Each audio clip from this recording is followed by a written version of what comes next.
there's some sort of political legitimacy to someone's name being on TV or in the headline all day long. I mean, it's happened with Trump, where it's like most people aren't paying attention because there's so many things going on. And so Trump's in the headlines all day long. What's your natural reaction if you're not paying attention? Trump must be the front runner for president or must be a serious contender. And that's how it works. I think a lot of folks in media, looking back now, they have regrets about the way that they handled Trump in 2016.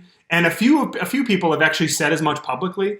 But I also think that those same people, especially on the television side of things, this has been the most remarkable run for them financially and ratings-wise that they've ever had.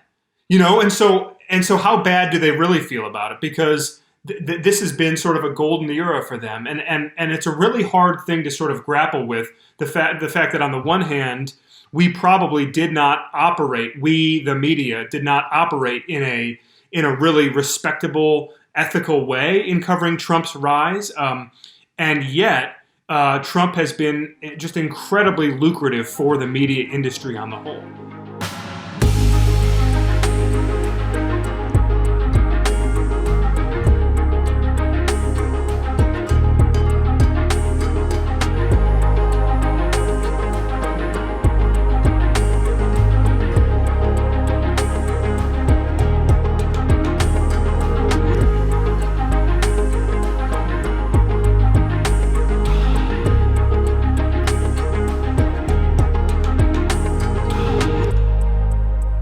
Welcome back to Yang Speaks, limited series on the future of. I'm your host, Zach Grauman. Today is Thursday, April 22nd, 2021. We are talking about the future of political media with Tim Alberta, the former chief political correspondent at Politico and is now moving to be a lead writer at The Atlantic. Before we dive in, big news that happened this week that I think is worth addressing. I don't do a lot of news updates on this type of episode, but it's important to talk about the trial of Derek Chauvin. The verdict is in. The cop that was accused of murdering George Floyd and sparked some really important conversations and mass protests around the country. He was found guilty on Tuesday, April 20th. And I think it's important we say this, that this is a good thing. This is a good moment. A man who murdered someone while having a badge and a gun, who was meant to serve and protect that human, is going to jail. And look, there are a lot of problems in this country, and we are nowhere near close enough to where we need to be on a whole host of issues, specifically racial justice.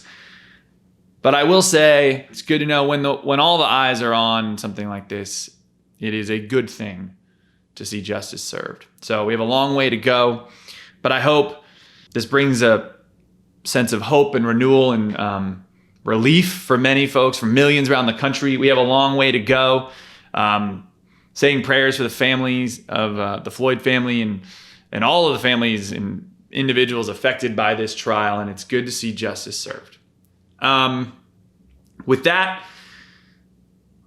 I think it's fitting to talk because the political press and press in general have covered this trial in so many different ways. And I'm excited to bring on Tim Alberta from Politico today, or formerly from Politico. And we caught him in this awkward, to me, awesome transition between his new job at The Atlantic magazine and his former job as chief political correspondent at Politico. But he covered us on the trail when we ran for president. I got to know him then. He has this... He's from Michigan, and I think he was recording this from Michigan, and so he has this middle of the country perspective, and I think he covers the right and the left really well, and he covered Andrew well. He understood, being from the Midwest, why he was resonating with millions of Americans. And to top it off, the reason this episode is also great is Carly Riley is back. So I think I say this to Tim, but I was excited to do this episode because it's a topic that we actually have, we being Carly and I, have experience in, or some experience in navigating politics and the media.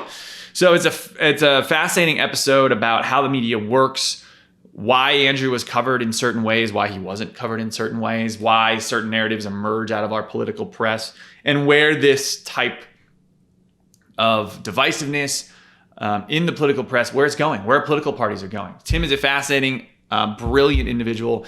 It was exciting to chat with him. I know you're going to enjoy it. So tune in to our limited series, The Future of Political Media, with Tim Alberta and Carly Riley here on Yang Speaks.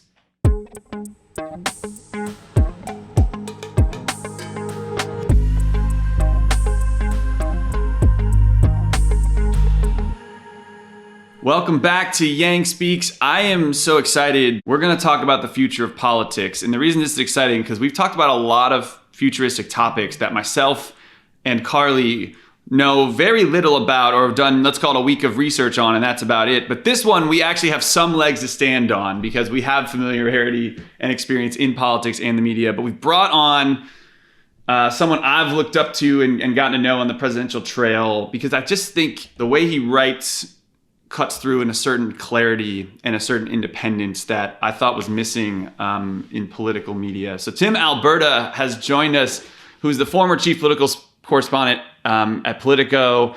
Welcome to the show. Welcome to Yang Speaks. It is great to be here, guys. This is fun. And the last time I saw you, Zach, was when we were jumping off the bus in Des Moines on caucus night. And that seems like quite literally a lifetime ago, before, pre-COVID, pre-election, pre-everything, right? Like that was a different world we were living in back then. So we did this thing. Tim, I remember texting me. He's like, "Hey, I want to do this kind of crazy idea. Like, can I follow along on caucus day, not night, caucus day, and then into the night, just to sense like the tensions and what candidates are doing and come riding on the bus." And I remember talking to Andrew. I was like, "Look, I trust Tim. If you're okay." He was still kind of sick. He was recovering, but he's like, "Let's do it." And so Tim got the just all access pass, if you will. And the piece I thought was great, and you were fair to us, which I respect. So thank you. Good to see you again. Here's what I want to start with, just because I think it's fun. I want to read. You just wrote this piece on Nikki Haley. So Tim covers the right and the left really well. And this was the lead for this piece. Late last year, Nikki Haley had a friend who was going through a hard time. He had lost his job, was being evicted from his house. He was getting bad advice from bad people who were filling his head with self-destructive fantasies. He seemed to be losing touch with reality. Out of concern, Haley called the man and said, "I want to make sure you're okay," she told him. "You're my president, but you're also my friend." Boom. This is how Tim Wright sees the world and kind of hooks you into his pieces. So can you just tell me to start, like when you're writing a piece, and maybe there's probably a difference between where you are now and where you were as like a young journalist, but what is the goal that you're given from the top? What are you incentivized by, if that makes sense? Clicks, headlines, that kind of thing. Yeah, well, there is a difference, certainly in terms of where you're at in your career, Zach. I mean, there's no use in sugarcoating this. I think a lot of newsrooms now are sort of operating around a model in which you have a lot of sort of younger, less expensive, less experienced staffers whose job it is to fill the website with sort of clicky material, a lot of it through aggregation or kind of quick twitch reporting, or in some cases quick twitch analysis, much of which winds up being garbage. But that stuff is meant to sort of churn the machine and feed the beast and get eyeballs on the website, which then helps you get advertising dollars and revenue. And that revenue is what you use then to funnel toward your sort of upper echelon of reporting, your more experienced, better paid, I don't want to say more talented reporters, but certainly your reporters who are sort of given a wider berth, given a lot more latitude to spend, a week or two finding a story, or maybe a month or two finding a story. There's obviously a much broader conversation to have about sort of the transformation of media and how, when we were kids, we're about the same age, when we were kids, magazines kind of ruled the landscape in American media. There were a lot of great magazines with great feature journalism, a lot of long form work that you could sink your teeth into. That's not really the case so much anymore. A lot of the resources and the energy has been sort of pushed toward the shorter end of that spectrum. A lot of kind of quick hitting analysis and aggregating of links and things like that. So my mandate in my current position really is or in my current sort of phase of my career is pretty wonderful, because I don't really have to worry a whole lot about links and clicks and eyeballs. I hope to get them, obviously, but all I really try to do is tell great stories. I mean, it sounds simple and elementary because it is, but at the end of the day, I'm a big believer that, if you can tell a really great story about a really compelling subject matter, then people are going to read it, and for the most part, I think I've been successful in doing that, and really the burden often falls on those reporters who are younger and a little bit less experienced to do a lot of sort of thankless work, frankly. And I feel just really lucky to be at a place in my career now where I can sink my teeth into something for a few months at a time and really work it hard and not have to be swarmed by deadlines in a way that I used to be. If you're not like an active digester of news, you're just seeing a political headline. You're seeing this headline, you're seeing this headline. And to me, there's not always an instant process of who the author is. And sometimes on the website, your work of months and months and months is equal on the website with someone who did it in an hour with, ignoring a bunch of other sources and things like that. Like, how problematic is that? What is the editorial process there? And should those incentives be more aligned from the back end? I mean, look, it's problematic to me and I'm super biased, obviously, because if I've spent 6 weeks reporting something and then another few weeks writing it, and so the final product finally publishes after 2 or 2.5 months of work, then I want to see that story not only get sort of top billing on the website, but I want to see all of the internal tools that my publication has at its disposal to be promoting and marketing that story. And to be fair, in the places I've worked, they have done that. I'm not complaining that it hasn't been done, but anybody who's done that amount of work, whether it's a big investigative piece or a long form profile that you've written of somebody that's taken you a lot of man hours to put together, when you've done that, you have inevitably, as a reporter, seen that piece on the same day outshone badly by some piece that somebody put together in a half an hour, and they just sort of threw it online. And sometimes it's your own colleague at your own publication, and it's not like you begrudge them personally. It's not like you want to, it's not like you want to punch them in the nose or anything. But yeah, it annoys you. Of course it does, because it's like any other line of work, right? There can be sort of an inverted incentive structure at times in media, right? That if you are faster, just sort of more in the moment and more sort of snarky and more, better able to sort of tap into the zeitgeist of the topic or the day, then you're going to have a better chance maybe of getting mass eyeballs on a story than if you are just sort of approaching it in a more traditional way. So, I mean, but that spans industries. I don't know that that's something that's just, necessarily a plague in media. It strikes me that something that's like needed or missing in journalism and political journalism, maybe particularly as we're talking about this, is like a USDA style stamp of approval on certain pieces that have undergone a certain level of rigor as opposed to others that haven't. And I'm like curious, I watched The Newsroom, if anybody's seen like the Aaron Sorkin like newsroom show, and there was all like 3 sources for every fact you put on there, and they were like really militant about it, and and I'm wondering, like, does that still exist? Is there still like a set of standards industry wide that are sort of agreed upon, and whether or not they're slipping places? Like, is there a consensus among journalists of like, this is how this should be vetted or done? It's a great question. There's a lot to unpack there. Look, I mean, one of the things that I love, and again, I'm super biased in this conversation, guys. Part of my bias isn't just because of what I do now, but it's because of what I've done in the past. So like my first job, full-time job in media was as a web producer, and it was doing a lot of sort of aggregating of links and slapping quick headlines on a blog post of 200 words and putting a flashy headline on it and getting it on social media as quickly as possible. And again, like I get why all that stuff is necessary. I'm not mad about any of it, right? But there is an obvious quality differential between some of those sort of quick-hitting pieces that are meant to, as I said earlier, just kind of feed the beast, get the eyeballs, and create the space needed to do that longer work. There's an obvious, quality disparity there. It's interesting the way that you phrase it, Carly, as far as like, should we be sort of labeling like grade A journalism versus grade D journalism, right? Like there's a difference between eating at a really fine steakhouse versus getting a steak quesadilla at Taco Bell, right? And like we know the quality of the beef is different in those two places.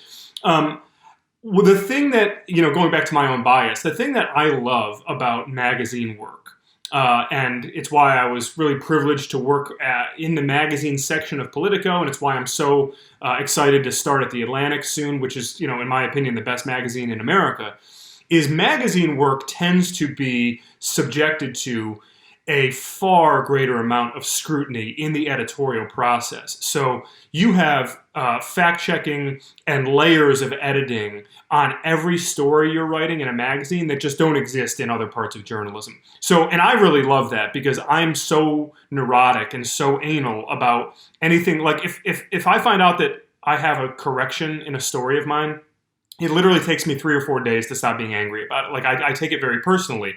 So the magazine process sort of lends itself to that level of perfectionism in a way that a lot of other sort of digital journalism especially doesn't do.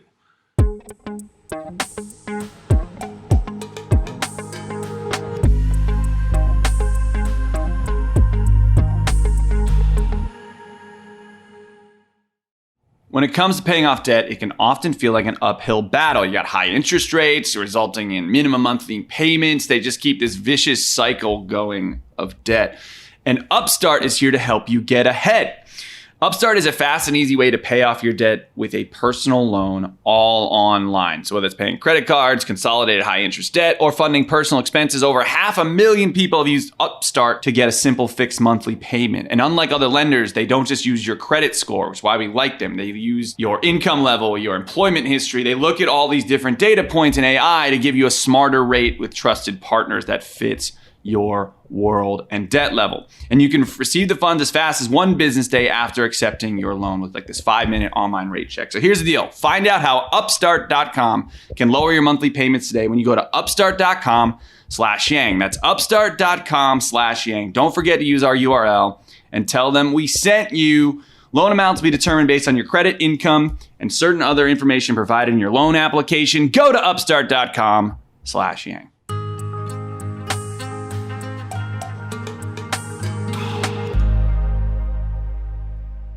Before I took the job to work for Andrew, someone said something so interesting, and I think you'll agree with this, but I'm curious thoughts. He said to me, as I was leaving Wall Street, he said, hey, just be careful with political journalists, because in the business world, so if you're a business journalist, you want to develop a strong relationship with your source, because let's say you're funding a young, strong entrepreneur, female, the founders of Rent the Runway. These women are badasses, right? And you want to get to know them, highlight what they're doing, but also they're going to be successful for a long time, right? So if you're a business journalist, up and coming at XYZ outlet, you want to develop a relationship with them. So when they start their next company, they have an empire, you want to have an in. And what he said to me, the person who told me this, said, on political journalists, you're going to have someone who's right out of college looking to shiv you because the way they get their break is not having a relationship, is just killing the politician. And in hindsight, I found that to be true. As a general whole, like I didn't think that a lot of journalists coming towards me, there are exceptions, and that's why we're speaking, Tim, because I think you are an exception there. I think you were looking at telling a great story and getting to a version of objective truth. But I think a lot of them are just trying to write the clickbait and screw you over most of the time. What are your thoughts there? So it's a fair question, and I think it's really hard.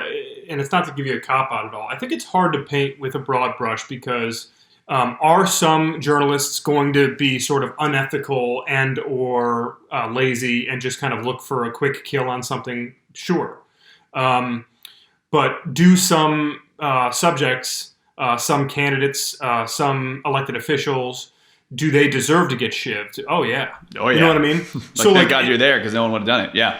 That's what. Yeah, and so like it's a little tricky, right? Because I think some of this is in the eye of the beholder. And actually, Zach, even sort of looking at the flip side of what you just said, I think that while yes, there is a problem with some journalists who just want to do sort of hit and run coverage that will create sort of a bloody spectacle that gets a lot of eyeballs. Like I don't disagree with that. And in some cases, yes, it's going to be unwarranted and could have been practiced better.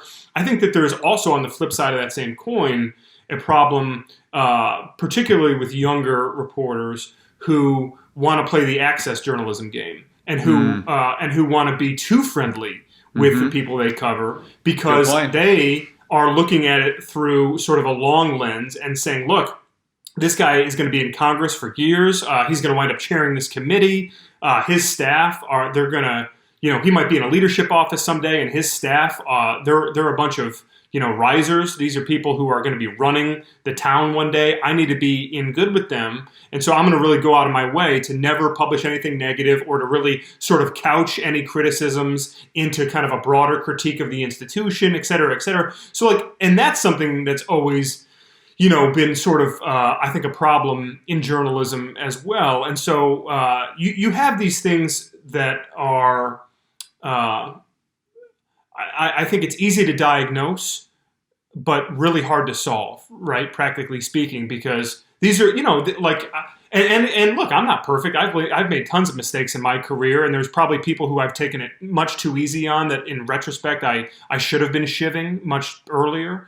So it's a tricky job, and it's not to defend the institution as a whole, the industry as a whole, because I think that there are bad reporters the way that there are bad teachers and bad cops and bad members of Congress. But by and large, I think that there are some really important questions, the likes of which you guys are asking right now, that we need to grapple with in the industry. And I think probably the biggest impediment to grappling with them is the fact that journalists tend to be a little bit thin-skinned and a little bit allergic to self-criticism, and I'm guilty as charged sometimes on that very count. So it makes it hard to have the sort of introspective conversations that we're having right now. Zach and I are somewhat cynical about the state of journalism today, and I think probably there's a number of Yang Speaks listeners who feel that way. People who are fans of Andrews, who felt like he didn't always get fair coverage on the presidential campaign, or maybe now in various ways. But I'd be curious, in the span of your career, like, do you feel like there are areas where journalism is better than ever? Like, are there places people should be looking where the dynamics at play are actually making things better than they've ever been? My educated guess as to why some of the Yang Speaks listeners and the math devotees, the folks who were really fervent supporters of Andrews during the campaign, the reason that they had a bone to pick with sort of mainstream media coverage of him was because it was oftentimes process-oriented rather than policy-oriented, and because it was sort of focused on horse race, and funneled through a filter of like electability and can he win, and if not, then why does what he's saying matter, rather than what is he actually saying. I felt, and this is obviously all my biases, I'm totally biased in this conversation, but I also felt like there wasn't an effort equally across the candidates to see the candidate from the perspective of their supporters. Like, I felt like it was like things were inconsistently applied, where it was like,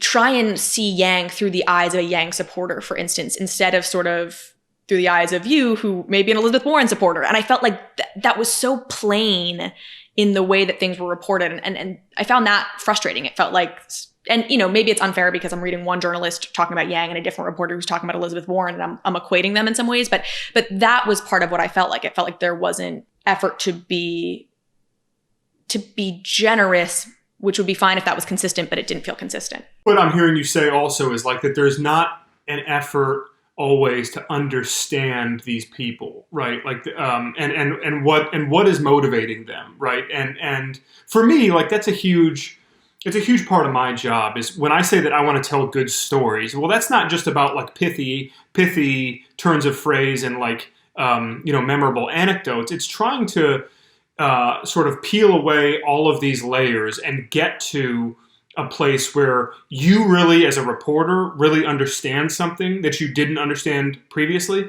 and then helping your readers understand that, right?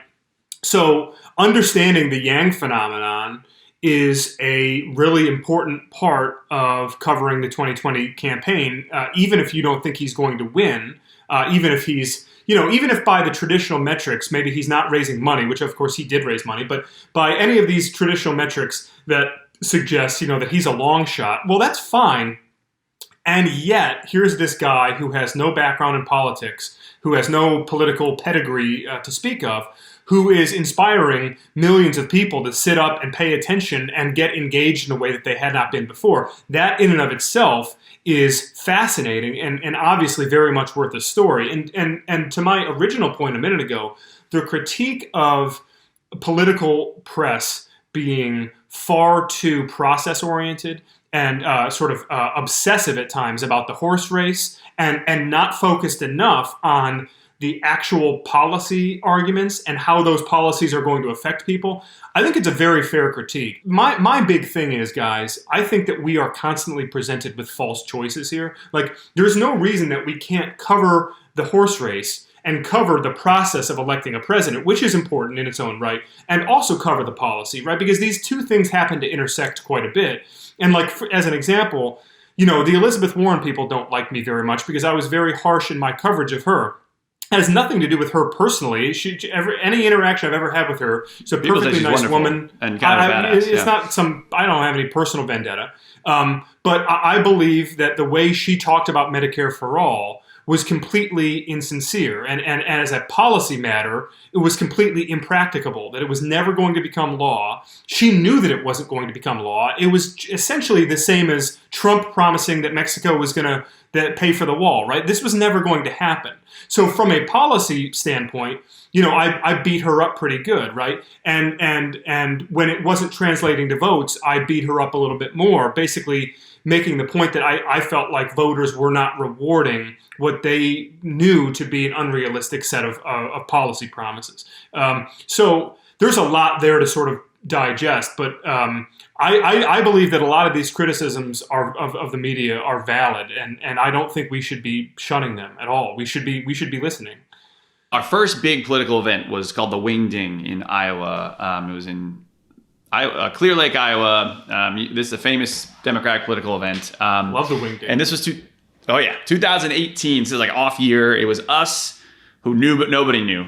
John Delaney, Tim Ryan, and Michael Avenatti. And Michael Avenatti, who is a famous race car driver, very successful in his own right, became a lawyer and was Stormy Daniels' lawyer. And Stormy Daniels is the porn star who accused Donald Trump of a number of things.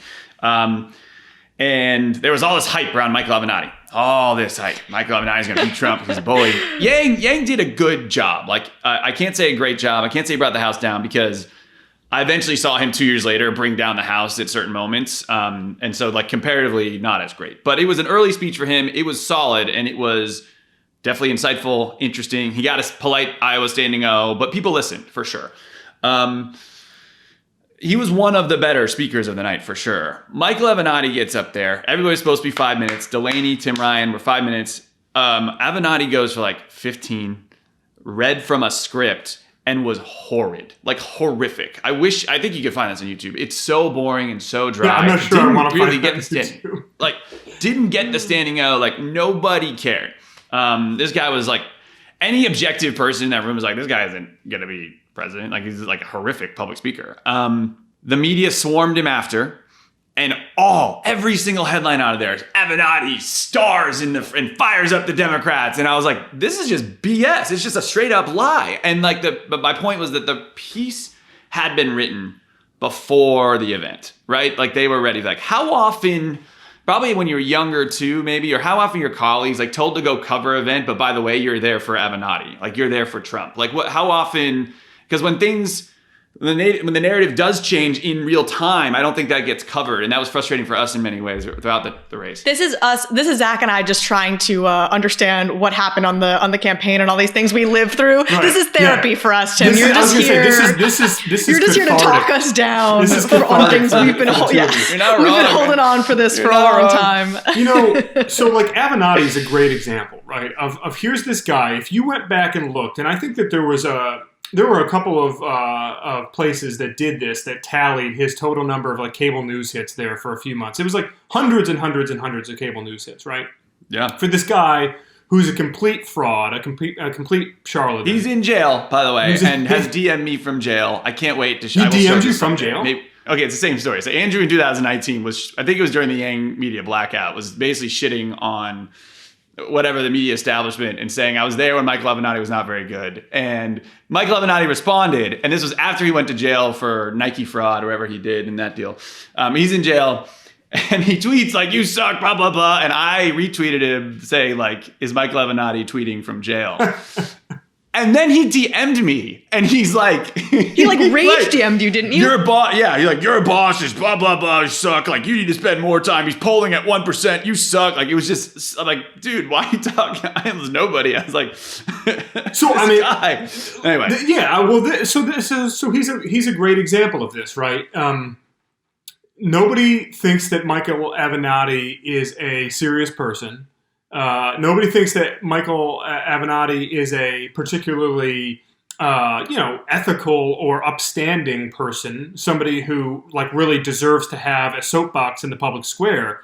But Michael Avenatti knew how to get ratings. Michael Avenatti was going to say a bunch of crazy shit. Michael Avenatti was going to be just as sort of flamboyant and as incendiary and kind of reckless rhetorically as Trump, right? And so they're going to put him on the airwaves. And every reporter who can get his number is going to text him and try and get him in a story. I don't know that it's as prevalent as you would think that reporters are being sent to the event saying, "Hey, Avenatti's going to speak.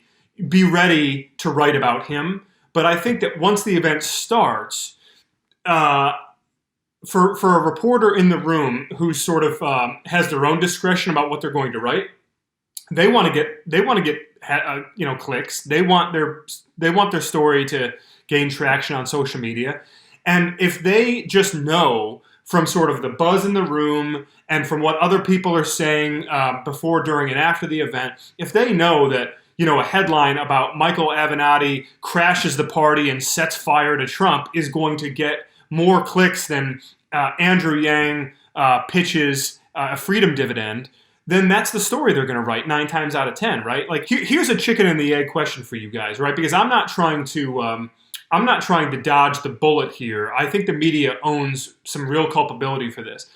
But whether it's with the media or with members of Congress or with the Wall Street collapse in 2008, like, we can look at any of these institutions and how they have failed, but how much of the blame belongs on the consumer, right? How much fault lies with the Wall Street firm that was over leveraging individuals and setting them up with bad loans, versus how much blame belongs to the individual who over-leveraged themselves and took out a mortgage that they knew that they couldn't afford. Where I would challenge that, though, is that is totally accurate until you guys choose not to cover to cover it at all. Right. I think that's, what I'm saying? Like, right. The one thing we focused was like, we know that Andrew Yang is catnip. To me, like, when you do have these dynamics, right, where you have bad behavior on, say, the part of Wall Street, and you maybe have there's a mix of culpability between the consumer and the market actor. That's, to me, where you have kind of government to step in, or you have some sort of regulation. I know very little about regulation in like the journalism space. Is there a place, in your opinion, for regulation in this, or no, that just gets into really risky territory? Well, yeah, look, I mean, the First Amendment is as unequivocal as it gets as far as, what constraints we have in the press. But that doesn't mean, so just because we're free from any sort of official regulation doesn't mean we're free from accountability. And listen, the accountability needs to come from within. That's the first line of defense, right? Is great editors, great newsroom leaders who can help to make the editorial process as rigorous and transparent and accountable as humanly possible, right? And then I think that there's sort of a secondary layer of self-correction, self-accountability from within the media more broadly. So from outside of your individual newsroom, there are media reporters and media ombudsmen and people whose job it is from within their own perch in the media to hold media accountable, right? And that's a really important function that we should be playing and that I think we don't really do well enough, frankly. And then I think, to my point a minute ago, guys, about the individual responsibility versus the institutional responsibility, I think really the market at a certain point has to speak for itself. Readers should be providing the sort of accountability, and viewers should be providing the sort of accountability that dictates what we are producing, right? So they shouldn't be booking Michael Avenatti on CNN, 30 times in 15 days, right? But why are they, right? Because clearly their internal data algorithms are showing them that traffic is spiking and that people are tuning in. And so, and to me, that's where there's a real question about sort of consumer habits and how do we, both as members of the media and as consumers of news, like how do we help to fix this, right? And like, I just speaking for myself, I really try to reward good journalism. I try to spend my time engaging with journalism that's done right. And frankly, I'm going to piss off some of my friends by saying this, but like, I don't watch cable news. It's, for the most part, I find it to be poison, and what you put into your body is important, and what you put into your mind is important. And if you want to watch, garbage out, man. Yeah, like if you want to watch, I have people ask me all the time, like friends, family members, like, well, then where do you, like, if you're watching TV? I said, look, if you need to get your news from TV, watch your local nightly newscast on the CBS affiliate or the Fox affiliate or whatever, or watch the PBS NewsHour with Judy Woodruff and just get the facts and then shut it off. Like, you don't need to stay up late into the night watching cable news because it's not really giving you much by way of useful, objective journalism. It's just not.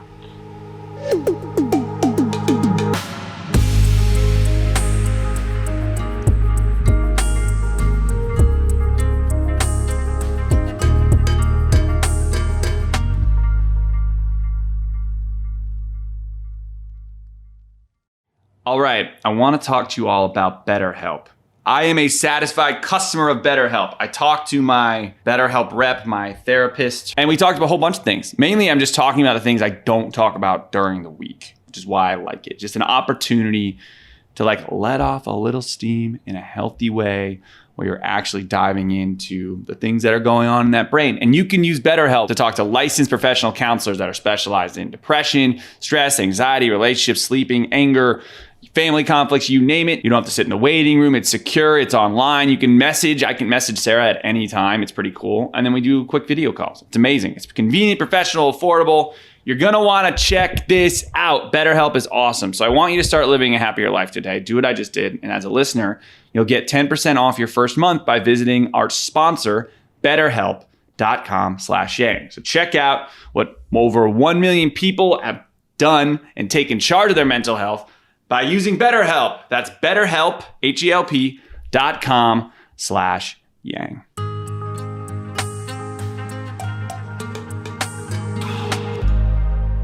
So this is the attention economy, right? What you're doing is like everyone's competing for your attention.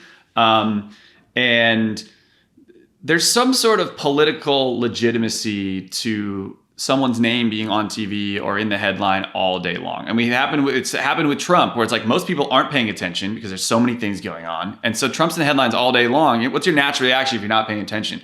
Trump must be the front runner for president or must be a serious contender. And that's how it works. And there was a moment we had, it was basically 2 years after the Avenatti moment I had, where it was right after the Houston debate, where we had done our like debate giveaway gimmick to become a thing.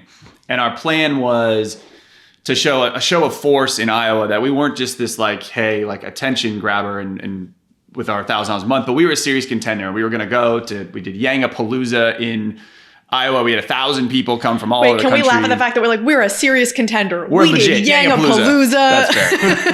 But that was more that internally. sums up but the Yang publicly, campaign, I think, pretty well. But to the press was like, this is a big, and Yang did a different speech. He called it "The Kids Are Not All Right," one of his most watched speeches. And it was a very different message. And the press that night was very disheartening. We were just not even mentioned. We weren't mentioning like the roundups. Like we just got nothing. And part of that is, I think, on us, where we had didn't have the same comms relationships with reporters. But there was also part of that, like the media there were certain people they wanted to cover or decided to cover or that sort of thing. And I'm curious, ignore Yang, like, cause that's not the point. My bigger point is what is decided to cover from your end, your being like the collective media, collective you, ends up in some ways dictating who we think should win in its own way. And I'm curious of the media's impact on, like this chicken and egg problem, like the media's impact on our policy and our political parties and that kind of thing. Like thoughts on how you feel like either you or your colleagues get to shape the narrative in terms of serious political contenders. What do you think? Yeah. So look, there's kind of an age-old divide in terms of how candidates can get their message out to the masses, right? And you guys know this obviously from having worked on the campaign, but there's free media and there's paid media, right? And sometimes free media is also known as earned media. Now, when you're talking about free media, it's funny because traditionally it has been synonymous with earned media, which essentially means that you're hustling and you're doing something to get, CNN to carry your speech, or you're doing something to get Politico out on the trail with you, covering you, writing about you, whatever. You're doing something to get the New York Times editorial board writing something about your campaign, right? Now, what's interesting to me is that, whereas, just to finish the thought there, whereas on the other side, paid media is advertising, right? So that's the distinction. On one side, it's paid media, which is Andrew Yang going up on TV with 30-second spots and explaining his plan for healthcare or for the freedom dividend or whatever the case may be, versus the paid/earned media is, hey, this guy's doing something really interesting. Let's send somebody out to New Hampshire with him for a couple of days and write a story about the groundswell of college students who are coming out to Yang rallies, right? What's interesting to me is that in 2016, with the Trump campaign, the line really began to sort of blur between free and earned media. And I guess what I mean by that is that they no longer really felt synonymous. That Trump actually wasn't doing all that much to earn the media coverage he was getting. He was just getting it for free because he was a circus freak, right? I mean, Trump was the bearded lady, and everybody wanted to see him. And we knew that, and look, you're talking to a guy who, for the first 4 or 5 months of that 2016 presidential cycle, and I was, a senior correspondent for the National Journal covering that campaign.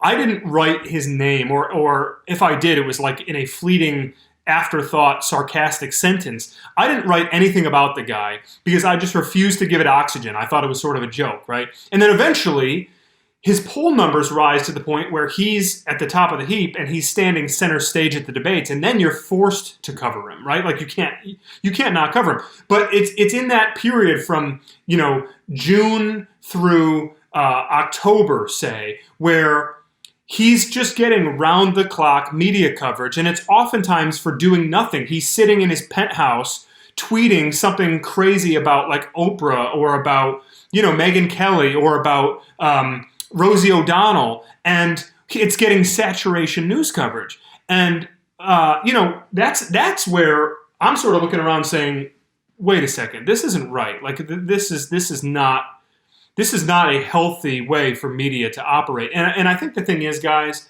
without preaching at anybody here, I think a lot of folks in media, looking back now, they have regrets about the way that they handled Trump in 2016. And a few people have actually said as much publicly. But I also think that those same people, especially on the television side of things, this has been the most remarkable run for them financially and ratings-wise that they've ever had. And so how bad do they really feel about it? Because this has been sort of a golden era for them, and it's a really hard thing to sort of grapple with the fact that on the one hand, we probably did not operate, we the media did not operate in a really respectable, ethical way in covering Trump's rise, and yet Trump has been just incredibly lucrative for the media industry on the whole. Well, there's been public documentation now, right, of the relationship between the CEO, owner of CNN and Trump. And I think this clearly put off sort of a downward trend for cable news and kind of gave them a lifeline for a few years. I do have thoughts on where cable news goes from here, sort of without Trump.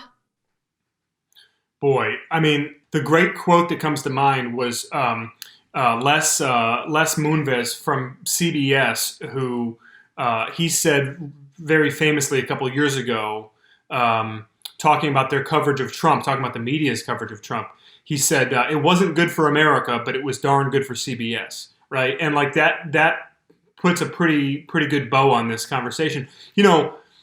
For me, what I would find interesting is the sort of thing that you're probably never going to get because it would put a lot of people to sleep. But the little bit of cable news that I'll consume here and there is when you can put 3 or 4 really smart, really well-sourced journalists at a table and have them sort of empty out their notebooks and talk really sort of analytically about a given policy debate on the Hill, healthcare or immigration or, the stimulus bill, something like that, right? Like something that actually educates people and informs people rather than just entertaining people. But look, you got to be realistic. Again, much of the news business, especially the news business after dark, it is an entertainment business, right? These guys are, Tucker Carlson is an entertainer. He's not a journalist, right? And by the way, he's a really good entertainer. He gets a ton of eyeballs. He knows.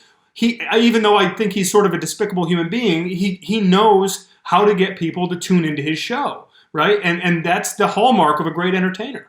This is what always makes me laugh when you have people like Tucker Carlson. You have the folks on the right are always very angry that Hollywood celebrities have political opinions, and I'm like, why are they less qualified than you? Sean Hannity is less formally educated than Natalie Portman. And they are entertainers. They're political entertainers. And to have certain people who have no political background themselves, political commentators yelling at the fact that Natalie Portman has an opinion is such a bizarre and kind of just such a hypocritical, funny thing to me, because to your point, clearly you are an entertainer. That is your position in this ecosystem. God bless you for saying that, because it's exactly right. Look, the difference between Natalie Portman and Sean Hannity is that, she poses on the red carpet in front of a Planned Parenthood gala, and Sean Hannity poses on the red carpet in front of an NRA gala. Yes. That's the only difference, right? They have very similar professions. They are paid to entertain people.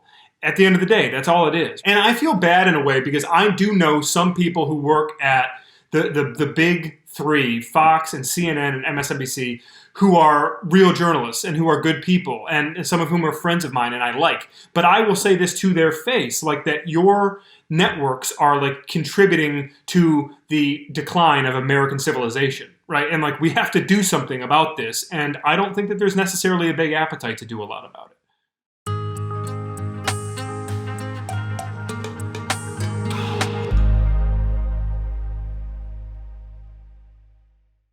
All right, Mother's Day is around the corner, and I bet if you're listening to this, you haven't gotten a gift yet, but don't worry, we're going to cover your ass. Literally, because I want to talk about Hello Tushy's brand new 3.0 modern bidet. Yes, we are still doing bidet ads on this podcast because there's so many good reasons to be using a bidet. It cuts down with toilet paper costs. They're easy to install. This new Hello Tushy 3.0 bidet cleans itself with the Smart Spray automatic self-cleaning nozzle. This thing attaches to your existing toilet, no electricity, no tech support FaceTimes, nothing. And it cuts your toilet paper use by 80%, which can get expensive. So literally the Hello Tushy bidet pays for itself in a few months. Plus, there's a 60-day risk-free guarantee and a 12-month warranty. So give the gift of a clean butt. Go to hellotushy.com/yang to get 10% off plus free shipping. This is a special offer for our listeners around Mother's Day at hellotushy.com/yang for 10% off. hellotushy.com/yang.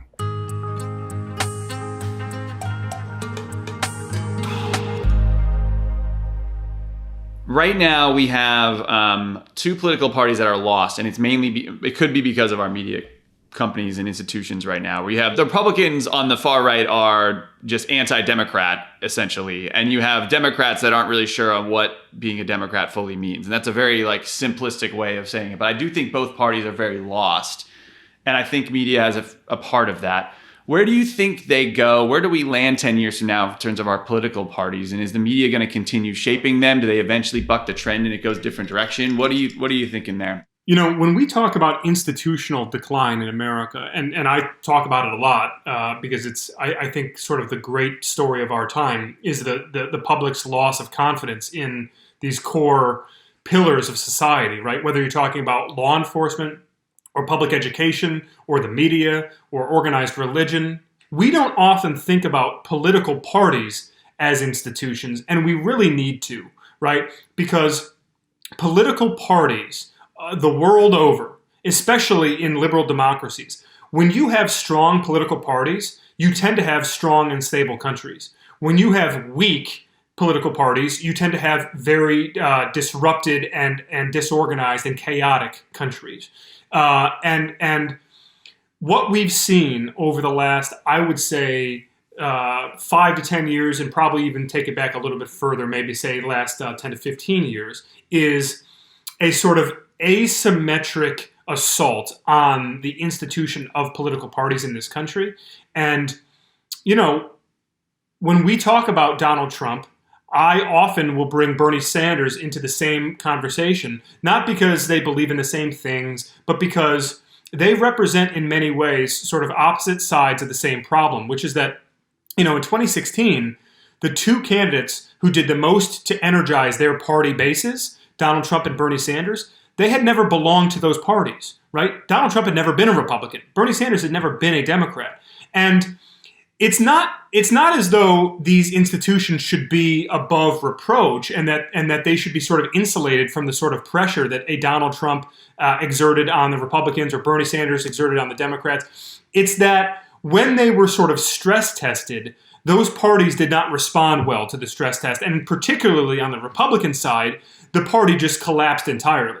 Right? I've said this 100 times, guys, and I wrote about this quite a lot in my book, which I will shamelessly plug. I was going to say, plug it. Yeah, right over my shoulder, American Carnage. The book was in large part about the institutional unraveling of the Republican Party because Donald Trump could not have hijacked a strong Republican Party. He would not have been able to take over a strong Republican Party. It would not have happened. What happened was, the party had sort of become so institutionally weakened by the Bush presidency, by Americans' loss of confidence in the Republicans' ability to govern, and the Tea Party wave sort of decimating the what vestige remained of the establishment in the GOP that sort of had the ability to hold the line and sort of keep the gate and determine who gets in the party and who stays out, right?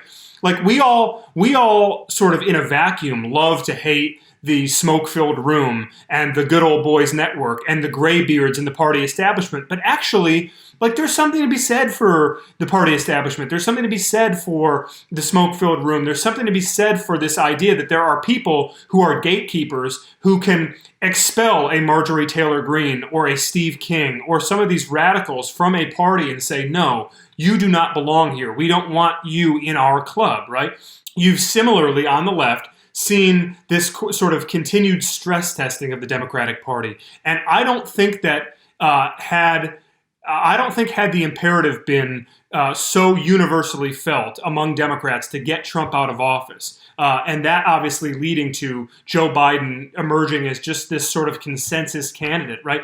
I don't think that had those circumstances been different, we may have seen the same sort of thing happen in the Democratic Party in 2020. You might have seen just a complete collapse of the party establishment, and you might have seen a Bernie Sanders get nominated. Hell, you could have even seen an Andrew Yang get nominated. You could have seen just the sort of complete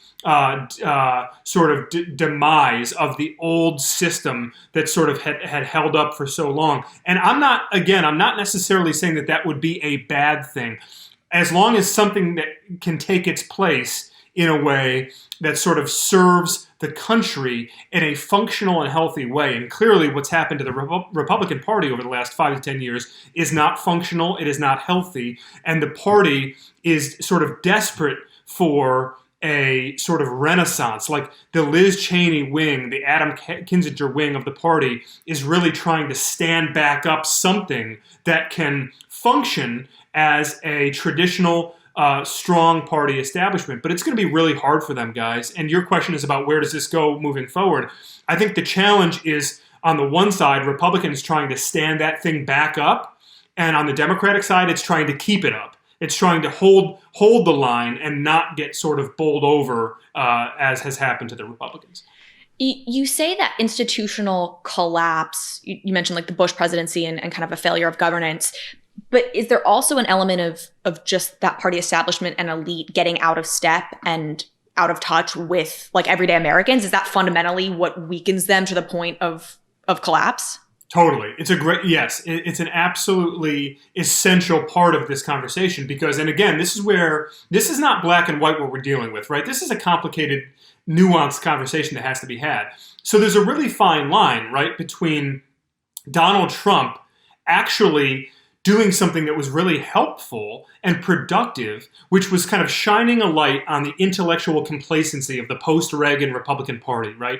A party that had come to believe that if it was good for Wall Street and if it was good for the Heritage Foundation, then it must be good for the American people, right? And actually, along comes Trump, who, after decades of living in his gilded penthouse suite in Manhattan, somehow had a better thumb on the pulse of the working class American than did anybody else in the party, right? Which is kind of the great irony of the Trump era. But look, give him credit to a certain degree, because here was a guy who said, listen, all of your constituents, they hate you. And do you know why they hate you? Because you're a bunch of elitist snobs who look down your noses at these people, and you have no appreciation for the way that they live their lives. And furthermore, you have no appreciation for how their lives have been completely upended by forces of technology and globalism and everything else, right?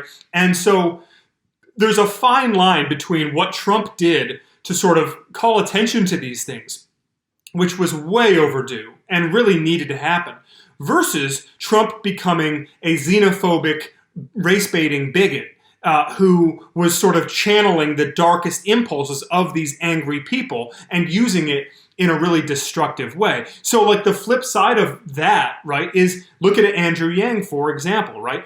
Andrew Yang calling attention to income inequality. I've grown up around people whose jobs at the Ford plant and at the GM plant and at the supplying companies have gone away, and they've spent their adult years waiting tables at Chili's because of it, right? Like, this is something that they've had to grapple with, that their entire communities have had to grapple with, that good friends of mine have had to grapple with.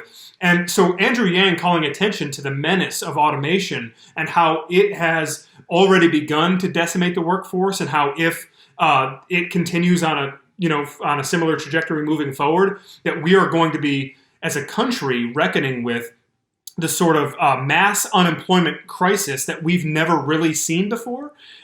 That's a really, I think, a good thing, a good conversation that needs to be had. Now, were Andrew Yang to sort of take that and then cross over into a much darker place and use the attention that he has gained from this first thing to and sort of channel it into a very negative, very ugly, very destructive and divisive place, then I think that would be the bad side of it, right? And so again, there's sort of a good side to populism and a very, very dark side to populism.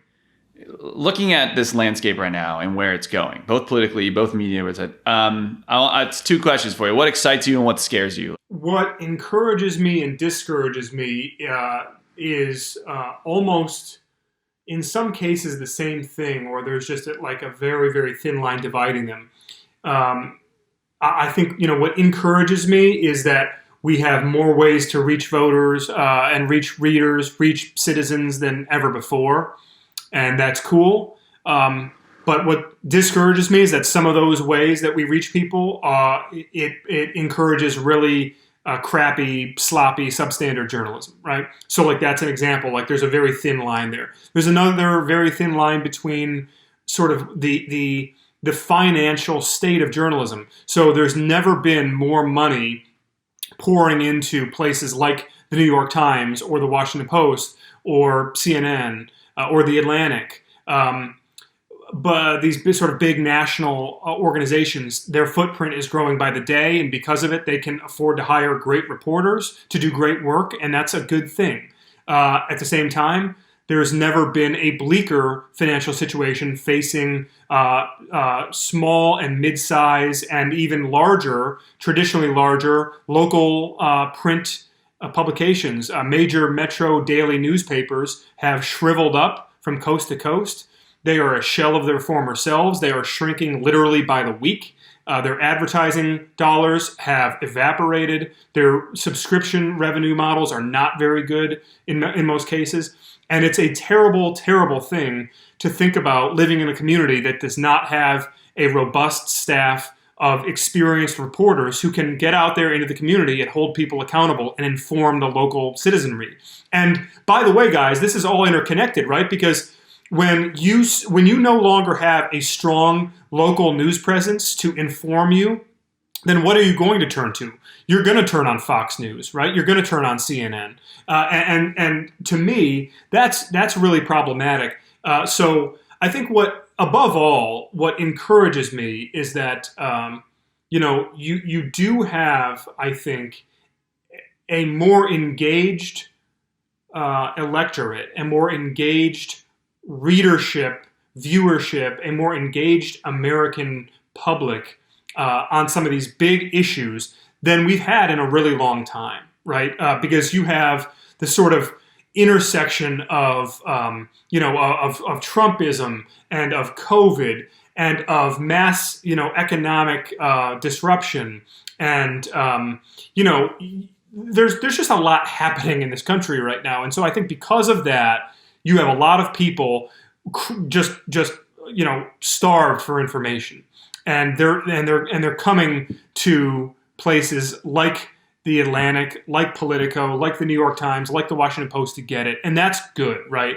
I think the thing that worries me the most is just I want to make sure that information they're getting is good and reliable and produced in a way that meets a certain set of USDA standards, to Carly's point earlier, without actually having that stamp of approval, because that's just, as hot as blue skies as we might want to be about it, it's just probably never going to happen. You're never going to have some way of really regulating media in that way, and that's why the regulation has to come from within, right? We have to do a better job of making sure that information is really top quality.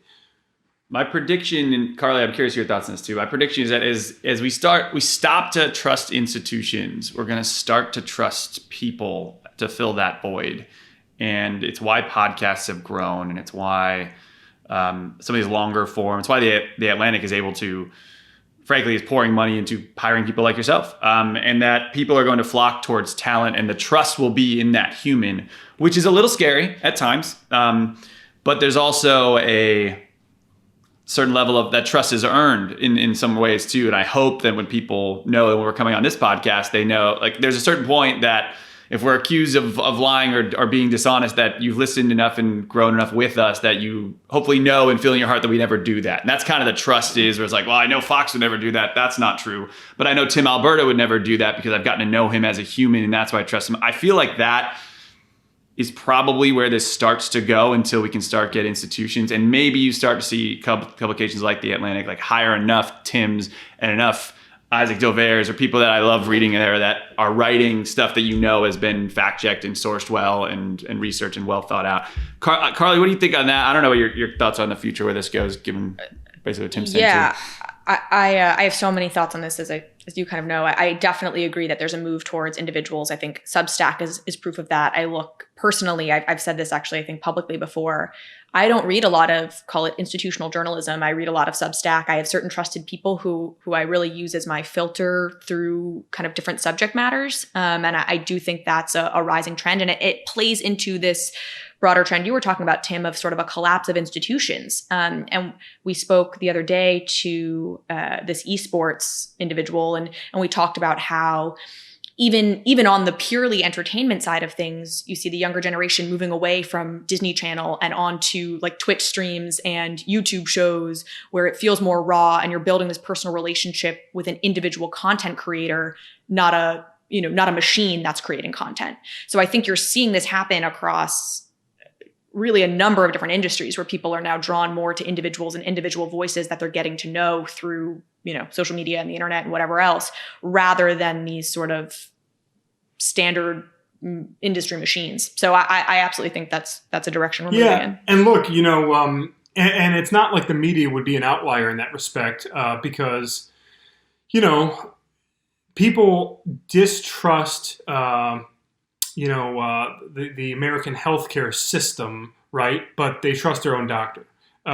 People don't like Congress. They like their congressman. Yeah, exactly. But they keep voting for their congressman to go back, right? It's they don't trust Wall Street, but they like their financial advisor. So I think the trick, though, for media in particular is to we're told all the time that we are our own brands, right? Now more than ever, because of the internet, because of social media, that we are our own brands. And I think that that's true. But I am really a big believer in the institution of media and in these organizations needing to have great credibility. And so I've always really tried to tie my brand in with the brand that I am working for, not just to be a good employee, but to make sure that it's just sort of a rising tide belief that at the end of the day, it's cool if people trust my byline and if they come to my stories because they like the stuff I do and they know that they can trust me. But I want them to feel that way about any major news organization. Like I spent a couple years ago, I spent a few days inside the Des Moines Register newsroom, and I wrote a feature story about how this once great American newspaper that had hundreds and hundreds of employees and published a newspaper that thick 7 days a week has now just sort of shriveled into this, ghost of what it once was. And all of the sort of cultural and economic and civic implications of that, right? And it was I got to tell you, honestly, without being melodramatic, it was one of the saddest stories I ever wrote. Because not just because I'm a journalist, but because I grew up every day in Metro Detroit and came downstairs to my breakfast table, and there was a copy of the Detroit News and a copy of the Detroit Free Press. And that was a big part of my life. It's my brothers and I would fight over the sports section. And then whoever didn't get the sports section, they'd go to the comics or the Metro page or whatever. And my parents would sit there leisurely on the, and leafing through. That's a big part of civic life to me. And so it's not just about, the people doing Substack, I don't hold it against them at all. More power to you, find a way to inform the public. I get it. But I feel like a personal investment in these organizations and in this institution as a whole that goes beyond just, my byline.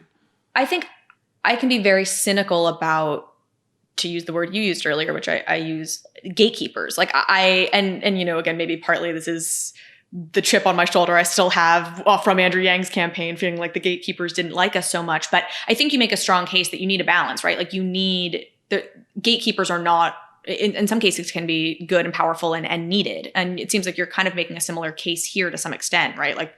Gatekeepers, institutions, whatever you want to call them, having strong functioning institutions actually is a powerful thing and a hallmark of a thriving, successful nation in some ways. And so I think it's alarming that that they are collapsing the way they are. Ideally, we can fight hard enough so that they evolve and not completely collapse because of their, to your point, Tim, their influence on certain aspects of society. And it's, Andrew always talked about it's either Star Trek or Mad Max. And I feel like the me situation is probably more Mad Max than Star Trek, which is the mindset of abundance. So, Tim, this was fascinating. So your book, American Carnage, I'll put a link in. But the other piece is like, I'm just so curious, and you're probably not allowed to tell me. So, I will put you on. You don't have to answer this question, but if you can, I'm curious. First story at the Atlantic. Where are you going? Where's your head going? What's your thought process? It is top secret confidential information that I would have to kill you if I told you. But I'll say this. We've talked about political media, and I've spent the last 15 years of my life covering politics. And a big reason for my move to the Atlantic is to step away from politics and really try and tell some stories about those other institutions that we've been talking about. My sort of overarching goal here, moving to the Atlantic, is to ask some of these very fundamental questions about, like, how do we hold this thing together as a country? Like, because there are some just deep fractures in American society right now that are not going to heal on their own, and actually they might get much deeper. And if they get much deeper, then I think we're going to be in trouble, quite honestly. And so I really want to look at organized religion in this country. I really want to look at public education in this country. I really want to try and tell stories about rural America and everything from the sort of small town diner that's become mythologized to the city schools that have let kids down. I mean, there's a lot to get into here, and I'm really excited that they're going to give me the latitude I want to go out and find those stories and tell them. So I can't get real specific, but I've got a couple of big ones coming right off the bat that I'm excited about. That is healthy. And look, I think I will say this. I believe, now having seen the inner workings of politics and media in the United States, I think if you can either be in that space as an outsider coming in, like come from somewhere else and get into it, or be in that space and get out, being in politics and media offers so much perspective on almost how the whole world works, and particularly how a whole country works. And I think it is really powerful and important for people to be outside of that space and get in and then come out and help, or help within, or be in there and come out and take that perspective elsewhere. So I'm so excited for you. I am grateful for you for taking your time, Tim. Thank you. Best of luck in the new role, and we'll speak soon. I can't wait to read your future pieces, Tim. Thanks, guys. Well, you're very kind for having me, and hope you and your loved ones are staying healthy and hanging in there.